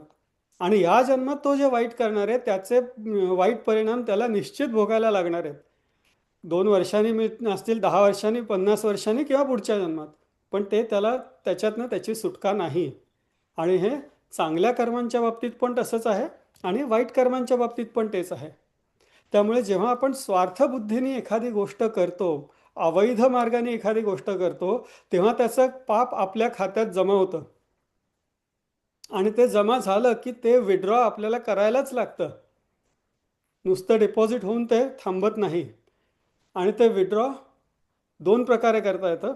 एकतर भोगून किंवा कॉम्पेन्सेट, म्हणजे तुम्ही इतकं पुण्य कराल की ते पाप त्याच्यामुळे डायल्यूट होऊन जाईल किंवा सौम्य होऊन जाईल, त्याचा परिणाम सौम्य होऊ शकतो. तर या 2 प्रकारे आपण त्या पापांचं निराकरण आपल्याला करता येतं. पण ती पापं आपल्या खात्यात जमा झालेली असतात आणि ती आपल्याला भोगावीच लागतात. कधी ते आपल्याला कधी कधी कळत नाही आणि आपण मग त्यामुळे संभ्रमित होतो की दुसऱ्याचा पाप करून काही पाप लागलं नाही आणि मला मात्र काही थोडंसं काहीतरी केलं तरी मला माझ्या वाट्याला असं का आलं. ठीक आहे. तर ते पाप जे काही खोटं कर्म केलेलं आहे त्याचं जे काही पाप आहे ते आपल्याला भोगावंच लागतं. आणि हे आपण काहीतरी कुरापती करून सुद्धा जर आपल्याला हवी ती गोष्ट मिळाली नाही तर आपल्याला दुःख होतं. आणि जरी ती गोष्ट मिळाली तरी ते पाप जे साचलेलं असतं त्या पापाचे परिणाम जेव्हा आपल्यावर होतात तेव्हा परत आपल्याला दुःख भोगावं लागतं. आपला जो सारासार विचार असतो, आपलं जो इंटेलेक्ट असतं, बुद्धी असते, ती आपल्याला सांगत असते की हे करू नकोस, हे चुकीचं आहे. पण मन त्या बुद्धीवर ओव्हरराईड करून ती गोष्ट आपल्याला करायला लावतो आणि मग त्याचंही आपल्याला दुःख होतं, त्याच्या परिणामाचं दुःख होतं, लगेच जे काही होतील ते, आणि त्याचं जे आपल्याला कर्माचं फळ मिळतं त्याचंही दुःख होतं. क्षणिक आनंद कधी कधी होऊ शकतो, पण त्या पापाचं दुःख आपल्याला भोगावं लागतं. हा खूप व्यापक असा, म्हणजे बरेचसे श्लोक असे बरेच व्यापक आहेत की त्याच्यामध्ये बरेच गहन अर्थ आहेत. ते आपण थोडं थोडं जमेल तसा समजून घ्यायचा प्रयत्न करतो. कुणाला काही शंका आहे का? मी फार मोनोलॉग होतं असं वाटतंय का? नाही नाही एक मिनिट, ठीक नाही आहे. नाही एकच फक्त सांगतो की मी ऐकलं की पुण्यकर्म करते पापक्षय. पुण्य बरोबर आहे, म्हणजे ते जे मी म्हटलं की तुम्ही आयदर भोगून संपवा किंवा पुण्यकर्म करून ते Dilute नलिफाय करा. करा. अजून कोणाला काही शंका किंवा काही विचार मांडायचे असतील तर ठीक आहे. तुम्ही हे आता जेव्हा सांगत होतात ना, तेव्हा मला आई आणि बाबा लहानपणी सांगायचे ते आठवलं, की कोण माझ्याकडे बघत नाही आहे किंवा टीचरचं लक्ष चुकवून कॉपी करतायत. आणि जसं तुम्ही तुम्ही जे उदाहरण, कारण माझी आई पण पेशाने शिक्षिका. तर आम्ही घरी आलो की म्हणायचं, "आई, माझ्या समोर बसलेली मुलगी कॉपी करत होती. तिच्याकडे टीचरचं लक्षच गेलं नाही आणि तिने मस्त कॉपी केली. आणि ह्या बाजूला बसलेली एक मुलगी होती, जरा टीचरचं लक्ष गेलं की म्हणजे तिला पकडली ती." तर आई मला तेव्हा आम्हाला सगळ्यांना म्हणायची, मुलांना, की कोण आपल्याकडे बघतंय म्हणून चांगलं काम करायचं नसतं. आपल्या स्वतःच्या मनासाठी चांगलं काम करायचं असतं. तुम्ही पकडले गेलात तर तुम्ही चोर आणि नाहीतर तुम्ही साधू, असं नसतं, असं आम्हाला आई म्हणायची. बरोबर आहे, अगदी 100% खरं आहे ते. ऍडमिन कोण आहे की म्हणजे किंवा होस्ट? तुम्ही लताताईंना पिन केलेलं आहे, त्यामुळे आम्हाला फक्त लताताईच दिसत आहेत स्क्रीनवर, तर त्या हो, अनपिन इज केलं इट? त्यांना तरी चालेल. लता ताईंना मी केव्हाची? Okay, let me try. असू दे, म्हणजे त्याच्यात हरकत काही नाहीये. अगदी छान रिमूव्ह द प्रसन्न पिन हसरा चेहरा आम्हाला दिसतोय समोर, त्यामुळे त्याच्यात नाही, असं काही नाही. Remove the pin. याच अजून एक उदाहरण म्हणजे थोडं पौराणिक किंवा ऐतिहासिक उदाहरण म्हणजे जेव्हा अं, दुर्योधनाची इच्छा काय होती की त्याला राज्य करायचं होतं, त्याला राजा व्हायचं होतं, आणि अं, ती इच्छा त्याची इतकी वाढत गेली की त्यांनी अधर्म केला त्याच्यासाठी. कारण धर्माच्या दृष्टीने राज्य पांडवांचं होतं. ते कसं होतं हे खूप मोठी कहाणी आहे आणि आपल्यापैकी बऱ्याच जणांना माहिती असेल, पण ते त्याला बघवलं नाही. नाही, मलाच राजा व्हायचं असं त्यालाही वाटत राहिलं आणि धृतराष्ट्रालाही वाटत राहिलं. त्यामुळे त्यांनी हे सगळे कुकर्म केले आणि त्याला राज्य समभाव मिळवून दिलं. पण मग त्याचा परिणाम काय झाला की किती तुम्ही म्हणजे पापाचा घडा कधीतरी भरतो आपण म्हणतो ना, तर तो तसा घडा भरल्यानंतर त्याचं मरण, तुम्ही जर महाभारत वाचलं असेल तर त्याला इतकं वाईट मरण आलेलं आहे. म्हणजे तो असा बाण लागून किंवा एक काहीतरी डोक्यात गदेचा प्रहार होऊन लगेच मेला असं झालंच नाही आहे. अत्यंत दुःखी, अत्यंत जखमी अवस्थेत तो पडून होता कित्येक दिवस, आणि मग त्या हाल अपेष्टा सहन करत करत त्याचा अंत झाला. खूप वाईट मरण आलं दुर्योधनाला. असं ठीक आहे, पुढचा श्लोक बघायचा. Okay, 10 number. हो, जाते मी तिथे. कृष्णाताई, आपण मुलांबरोबरच सिंग करायचे असं काही नाही ना? पुढे मागे 1-2 श्लोक नाही नाही, झाले तरी चालेल चालतात. चालेल चालेल, काय हरकत नाही. हा, आता माझं स्क्रीन दिसतंय हो का? हो, दिसतोय दिसतोय. ओके. आपण परत तेच करू. मी एकदा म्हणतो एक ओळ आणि मग माझ्या मागे तुम्ही 2दा म्हणा. सदा सर्वदा प्रीतिरामी धरावी, सर्वदा प्रीतिरामी धरावी. सदा सर्वदा 2दा. सदा सदा सर्वदा प्रीतिरामी धरावी. दुःखाची स्वये सांडी जीवी करावी, दुःखाची स्वये सांडी जीवी करावी. दुःखाची स्वये सांडी जीवी करावी. देहे दुःख ते सुख मानीत जावे, देहे दुःख ते सुख मानीत जावे. जावे दुःख ते सुख मानित जावे विवेके सदा स्वस्वरूपी भरावे. विवेके सदा सदा स्वरूपी स्वरूपी भरावे विवेके सदा स्वरूपी भरावे. आता आपण हा विषय बघितला होता की सदा सर्वदा प्रीती रामी धरावी. तर राम म्हणजे कोण आहे? तर राम हा आपण आपल्या भक्तीच्या दृष्टीने बघितलं तर इतिहासात होऊन गेलेली एक व्यक्ती की जी देवतुल्य आहे आणि त्याची आपण पूजा प्रार्थना वगैरे करतो. आध्यात्मिकदृष्ट्या बघितलं तर आपल्यामध्ये असलेलं जे परमतत्व आहे, ब्रह्माचा जो भाग आपल्यामध्ये आहे, अंतरात्मा आहे, त्याला राम म्हटलेलं आहे किंवा कुठला ईश्वर जो असेल तो. तर हा जो आत्मा आहे हा नश्वर आहे. आज आहे उद्या नाही असं होत नाही. तो आहे तो शाश्वत आहे. सॉरी, नश्वर नाही, शाश्वत आहे. तर हा परमेश्वर शाश्वत आहे. जे शाश्वत आहे त्याच्यावर प्रेम करा, जे शाश्वत आहे त्याचा ध्यास धरा. बाकीच्या ज्या नश्वर गोष्टी आहेत त्याच्याकडे लक्ष देऊ नका, असा आध्यात्मिक अर्थ झाला. पण आपण म्हटलं होतं की दुसरा प्रॅक्टिकल त्याचा जो अर्थ आहे आपल्या दैनंदिन जीवनासाठी, तर राम म्हणजे आपलं ध्येय, आपल्याला जी हवी असलेली गोष्ट आहे ती गोष्ट, त्याला आपण आपला देव म्हणू शकतो आणि त्या देवाच्या प्राप्तीसाठी आपण सगळे कष्ट करू शकतो. बरोबर. मग त्या गोष्टीची प्रीती आपण धरावी.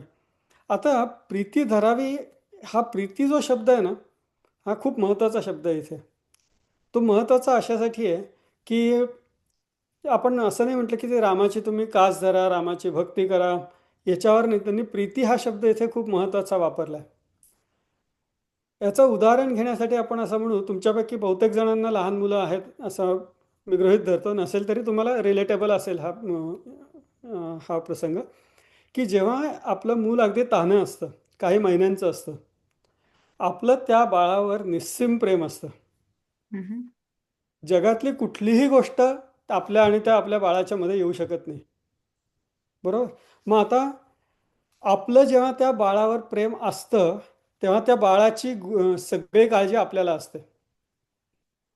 त्या बाळाला काय हवंय, काय नकोय, कधी हवंय, किती हवंय, कुठे हवंय, कपडे लगते, खाणं पिणं सगळं ते बाळ स्वतः काही करू शकत नाही, स्वतः काही मागत नाही, आपण स्वतःहून त्याला देत असतो. आणि ते बाळ आपल्याशी कसंही वागलं तरी आपण त्याला ते देत असतो. बरोबर. ते बाळ कधी कधी रडत असतं, कधी आरडाओरडा करतं, कधी त्रास देतं, कधी ओरडतं, चावतं, थुंकतं, सारखं डायपर बदलायला लागतं, पण तरी आपलं प्रेम त्याच्यावरचं कमी होत नाही. अशा प्रकारचं प्रेम आपलं आपल्या ध्येयावर असायला पाहिजे की जे कुठल्याही गोष्टी काहीही घडलं तरी त्या ध्येयावरचं माझं प्रेम किंवा माझं लक्ष ढळणार नाही. आणि मग ते ध्येयप्राप्तीसाठी जी काही गोष्ट करायला लागेल, जसं त्या बाळाला हवं नको ते सगळं आपण करत असतो, तशा प्रकारे त्या ध्येयप्राप्तीसाठी ज्या काही गोष्टी हव्या असतील त्या सगळ्या मी करत राहीन.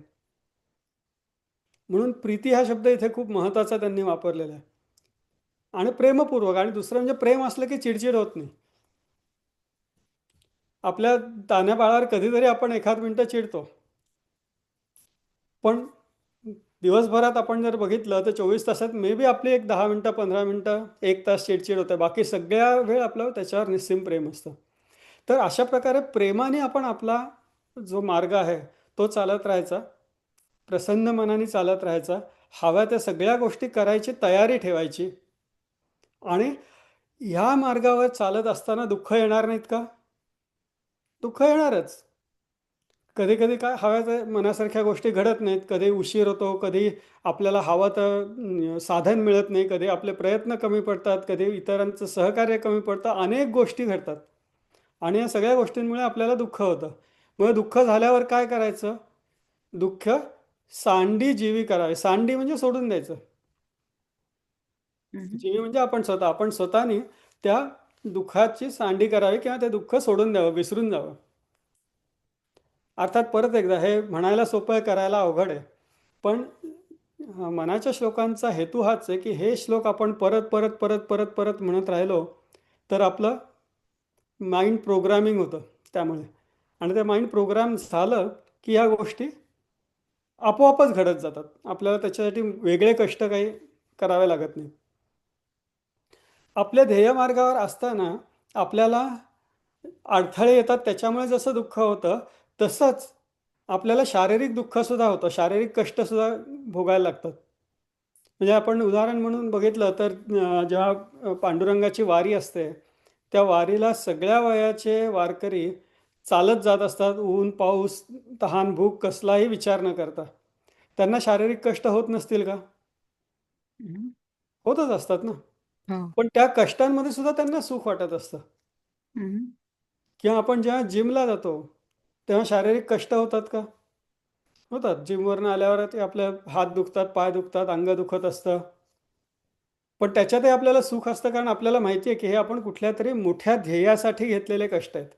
हे कष्ट आपल्याला मोठ्या कुठल्या तरी ध्येयाकडे घेऊन जाणार आहेत, हे आपल्याला माहिती असतं. आणि म्हणून जिममधनं आल्यावर आपण असं नाही म्हणत की अरे मी आज जिमला गेलो, माझे पाय दुखत आहेत, आता मी जिम सोडून देतो. एखाद दिवस आपण विश्रांती घेऊ शकू, ते रिकूप व्हायला वेळ हवा असेल त्याप्रमाणे. पण आपण असं नाही म्हणत की जिमला गेल्यामुळे माझे पाय दुखतात किंवा हात दुखतात, इथून पुढे मी जिमला जाणारच नाही, असं आपण करत नाही. त्या दुःखात आपण सुख मानत असतो, कारण ते दुःख, ते कष्ट आपल्याला आपल्या ध्येयप्राप्तीकडे घेऊन जाणार असतात, हे आपल्याला माहिती असतं. हा विवेक आपल्याकडे असतो. पण हा विवेक जसा जिमच्या बाबतीत आपल्याकडे असतो तसाच सगळ्या बाबतीत नसतो. मग तो सगळ्या बाबतीत तसा विवेक आपण जागृतपणे त्याच्यावर विचार करून काम करून जागृत ठेवायचा कायम. म्हणजे कुठल्याही बाबतीत जरी असं झालं की ऑफिसमध्ये पॉलिटिक्स झालं, ठीक आहे, आपल्याला त्रास होतो त्याचा, पण आपल्याला माहिती आहे की ठीक आहे, politics is part of my life और part of the job, it's part of package, I have to deal with it. I have to deal with it म्हणजे दरवेळेला मग त्याचा त्रागा करायचा, चिडचिड करायची, मग दुसऱ्यांना कुणाला तरी शिव्या द्यायच्या किंवा आरडाओरडा करायचा किंवा अगदीच पराकोटीचं म्हणजे रिझाईन करून निघून जायचं, किंवा त्याहीपेक्षा वाईट म्हणजे घरी येऊन घरच्यांवर चिडचिड करायची. या गोष्टी आपण करू नयेत. विवेक ठेवावा. विवेक म्हणजे काय? Balance thinking. खरं काय, खोटं काय, चांगलं काय, वाईट काय, योग्य काय, अयोग्य काय, ह्याचा जो विचार असतो तो विवेक. किंवा हे ठरवण्याची जी शक्ती आहे आपल्याकडे, क्षमता आहे, ती विवेक. सारासार विचार ज्याला म्हणतो ते. तर ह्या विवेकाने आपण जर भरलेलो असू, पूर्ण आपल्यामध्ये विवेक जर पूर्णपणे भरलेला असेल तर ह्या गोष्टी आपल्याला सहज कळतात. आणि आपण जसं आपण मॅनेजमेंटमध्ये आपल्याला शिकवतात किंवा सेल्फ डेव्हलपमेंटमध्ये की create circles in your life किंवा create buckets and don't let water from one bucket spill over to other bucket. म्हणजे तुमची प्रोफेशनल लाईफची वेगळी बकेट आहे, तुमची पर्सनल लाईफची वेगळी बकेट आहे, तुमचे मित्रपरिवार त्याची वेगळी बकेट आहे, तुमच्या हॉबीज, आवडीनिवडी त्याची वेगळी बकेट आहे, तुमचं धार्मिक आध्यात्मिक जीवन त्याची वेगळी बकेट आहे, किंवा जे काय असेल ते. मग एका बादलीमध्ये काहीतरी ढवळाढवळ झाली तर ते पाणी दुसऱ्या बादलीत सांडू द्यायचं नाही. हा विवेक आहे. मग हा विवेक आपण प्रयत्नाने जागृत करायचा. आणि जेव्हा आपण खूप सगळेजण शिकलोय की जेव्हा आपल्याला राग येतो तेव्हा 10 आकडे मोजायचे. ते 10 आकडे मोजल्यावर आपले जरा मन शांत होतं. आपलं जे आपण मागच्या वेळेला म्हटलं की कामात क्रोधात भवती सम्मोह, तो सम्मोह निघून जातो, म्हणून ते 10 आकडे म्हणायचे असतात. आणि मग तसं झालं की आपला विवेक ताळ्यावर येतो आणि ते ऑफिसमधल्या बादलीतलं पाणी बायकोच्या बादलीत जात नाही किंवा मुलांच्या बादलीत जात नाही. ठीक आहे. म्हणून हा विवेक प्रयत्नपूर्वक जागृत ठेवणं आवश्यक आहे. कुणाला काही शंका किंवा काही मतं, आपले विचार सांगायचे आहेत का?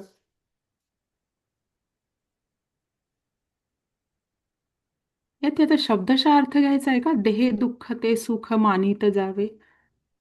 हो, कारण दुसरा ती जी ओळ आहे तिसरी, ती फिजिकल बॉडीली पेन बद्दल आहे. मनाचं जे आहे ते वरती आलंय, दुःख जे असतं ते मानसिक असतं. आणि पुढे त्यांनी म्हणून एक्सप्लिसिटली म्हटलं की वरचं तुमचं मानसिक दुःख झालं, शारीरिक दुःख पण होतं, कष्ट करावे लागतात. म्हणजे कुठल्याही, इव्हन आपल्या जॉबमध्ये आपल्याला फिजिकल कष्ट पण असतातच ना. लवकर उठायचं, ट्राय करून जायचं, झोप येत असते तरी पूर्ण झोप होत नाही कधी कधी. कधी रात्री जास्त वेळ काम करत बसायला लागतं. मग ह्याच्यावर मानसिक बरोबर शारीरिक पण दुःख असतं. किंवा लहान मुलांच्या बाबतीत परत गेलो तर रात्रभर लहान मुलं असताना रात्रभर झोप होत नाही आपली पूर्ण. हे शारीरिक दुःख झालं. किंवा मुलांसाठी धावपळ करायला लागते, याला उचलून तिकडे घेऊन जा, त्या क्लासवरनं इकडे घेऊन या. हे सगळे शारीरिक व्यथा झाल्या.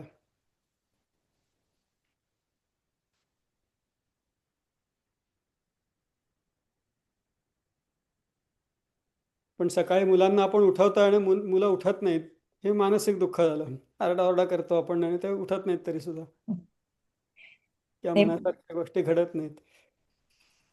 बोला. मला एवढंच सांगायचं होतं की तृष्णात जे परागने सांगितलं होतं ना की बाबा देहे दुःख ते सुख मानीचं जाय, कारण जिमचं जे उदाहरण दिलेलं आहे ते त्याचं लगेच त्याचं उदाहरण त्यांनी दिलेलं आहे ऑलरेडी आपल्याला. की बाबा देहे दुःख झालं तरी काही त्याच्यात तुम्हाला माहितीये की लॉंग टर्म त्याचा काय हे आहे. त्यामुळे ते सुखासारखंच म्हणायला हरकत नाही. आणि त्याच्यामध्ये पण तेच आपला राम कुठला आपल्याला माहिती असेल तर ते दुःख काय आहे आणि त्याच्या मध्ये कुठलं सुख आहे हे आपल्याला कळतं. त्याप्रमाणे आपण ते ऍक्सेप्ट करायला लागतं, हे करावं. म्हणजे थोडक्यात जास्त एखाद्या गोष्टीपुरता जर अर्थ घ्यायचा असेल की माझं काहीतरी एक ध्येय आहे आयुष्यामध्ये, तर मी त्या ध्येयाच्या मार्गाने जात असताना जर मला काही शारीरिक मानसिक दुःख जर झालं तर ते मी सोडून द्यायचं आणि ते दुःख किंवा त्यासाठी जे शारीरिक दुःख होईल ते सुख आहे की because that is bringing me towards that desire और दॅट गोल. हा, आणि सुख आहे सतत म्हणजे विवेक तुम्हाला ही बुद्धीने फ्रेज माहिती असेल ना, नो पेन नो गेन. हा हा नो पेन नो हा गेन म्हणतो ना आपण. एक्झॅक्ट. अच्छा. रागदा, तुम्ही जे सांगितलं की राम म्हणजे ध्येय, हे जे समीकरण सांगितलं ते खूप चांगलं आहे. Yeah. त्यांनी बरेचसे गोष्टी स्पष्ट होऊन जातात. बरोबर. विवेके सदा स्वस्वरूपी बनावे. Yeah. ते मनोबोध मध्ये लिहिलेलं आहे त्यांनी की दुःखाच्या जाणीवेचा अंत हा केवळ रामाच्या प्रेमामधूनच निर्माण होतो. अशा रामावरती सदा सर्वदा प्रेम करा. बरोबर. आणि इथं जर कोणाला ह्याच्यामध्ये घ्यायचं असेल परागदा, तर मग राम किंवा इष्टदेवता किंवा ध्येय अल्टरनेटिव्हली तुम्ही काही म्हणजे वापरू शकता का अर्थ घेताना? कुठलंही वर्दी cause, ethical legal moral cause जे असेल ते तुम्ही भगवान म्हणून मानू शकता. आणि ते तुमच्या आध्यात्मिक किंवा धार्मिक मार्गामध्ये प्रत्यक्ष देव पण असू शकतो. जर खरंच तुम्हाला आध्यात्मिक प्रगती करायची असेल किंवा धार्मिक प्रगती करायची असेल तर राम म्हणजे रामच. बरोबर. कोदंडधारी रामच तिथे मग तो. बरोबर. पण आपल्या सगळ्यांचं ध्येय ते नसतं ना. सगळ्यांनाच धार्मिक आध्यात्मिक प्रगती हवीच असते असं नाही, किंवा ते मुख्य ध्येय नसतं. त्याच्या मागे आपण सगळी कामं सोडून जाऊ शकत नाही.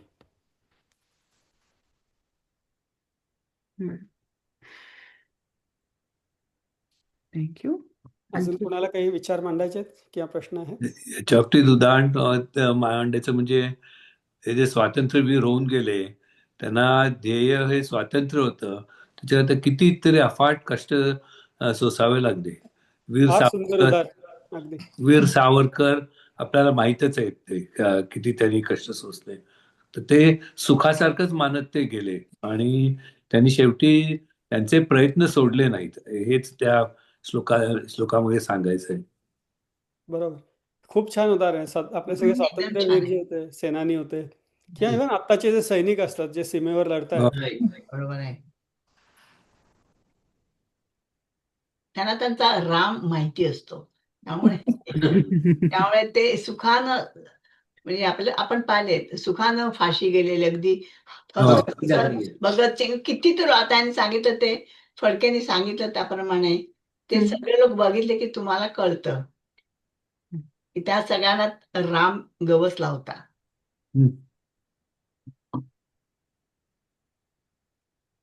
आपल्याला बरेचदा काय होतं ना, take it with pinch of salt some of us, की देव म्हणजे काय, राम म्हणजे काय, ह्याची कल्पनाच आपली गंडलेली असते. टोटल गंडलेली असते.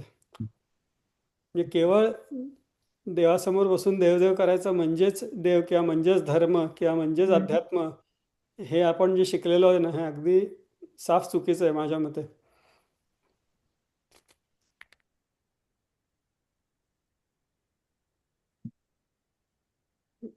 जे पेशव्यांना सुद्धा कोण त्यांचे जे हे होते न्यायाधीश, त्यांनी पेशव्यांना सुनावलं होतं की राज्यकर्त्यांचे देव देव्हाऱ्यात नसतात, दरबारात असतात. तो तुमचा राम आहे. तुमची एक जबाबदारी तुम्ही जी घेतलेली आहे, त्या जबाबदारीप्रमाणे तुमचा राम तुम्हाला कळायला पाहिजे.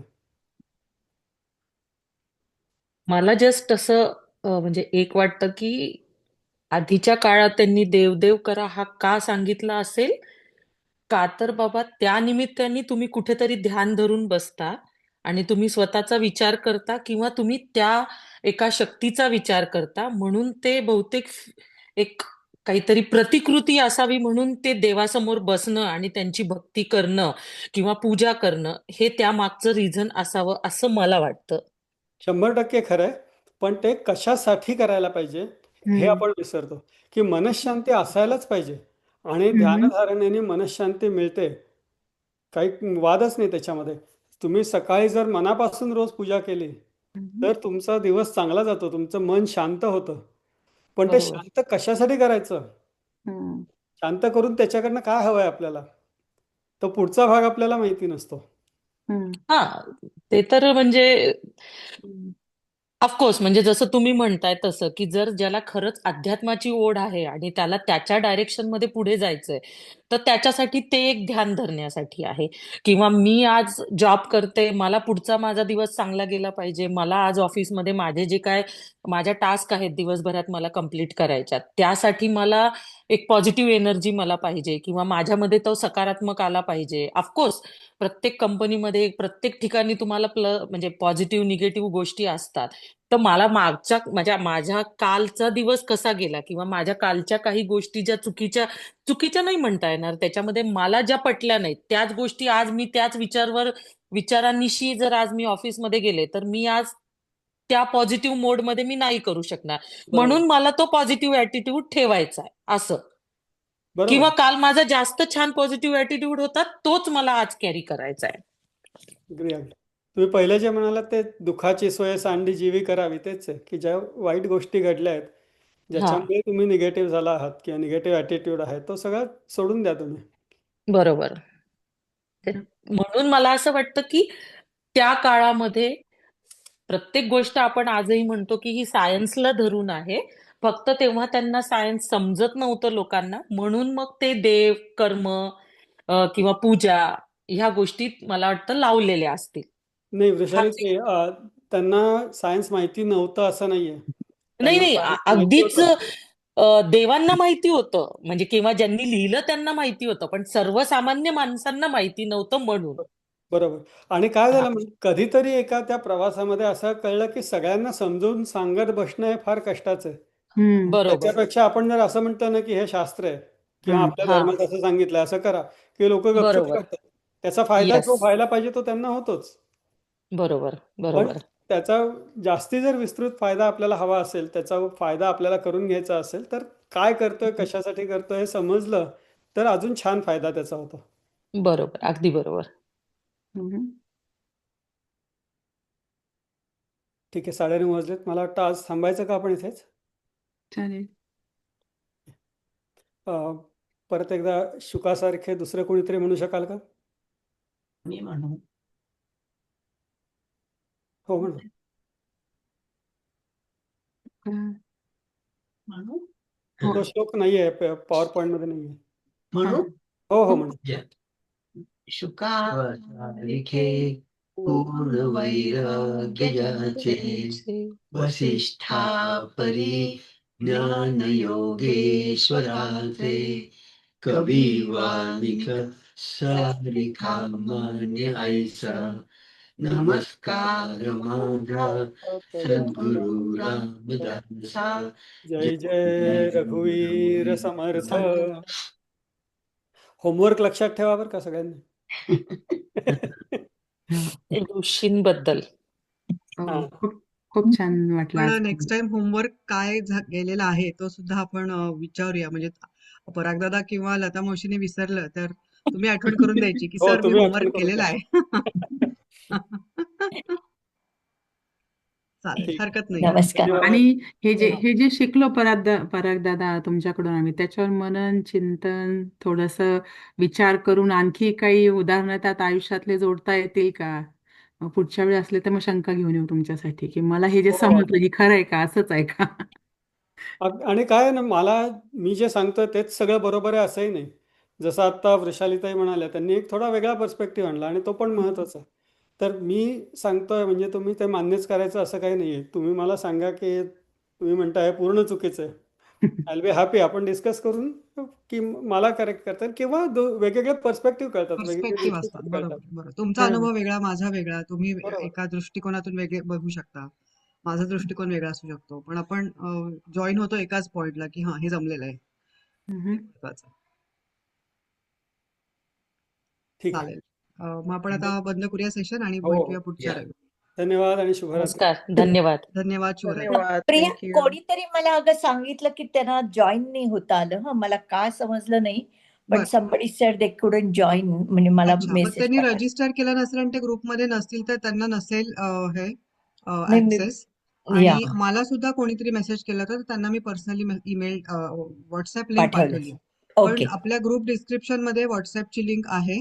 आहे माहिती आपल्या मला. मेंबर्स पैकी कोणीही तुम्हाला विचारलं पण ज्यांनी साइन अप केलेलं नाहीये तर त्यांना तुम्ही ती लिंक पाठवू शकता. काहीच हरकत नाहीये. Everyone is welcome. Okay, thank you okay good. Okay. अच्छा, शुभरात्री. शुभरात्री. शिवरात्री, महाशिवरात्री आज. नक्की या, नक्की. महाशिवरात्री. शुभरात्री. देवळामध्ये एवढा करून. शुभरात्री. चलो bye bye. Bye bye. Bye. Recording stop करावी लागेल का प्रिया? या केव्हाच करायला पाहिजे येस होती. Yes yes yes. नाही, correct. हां.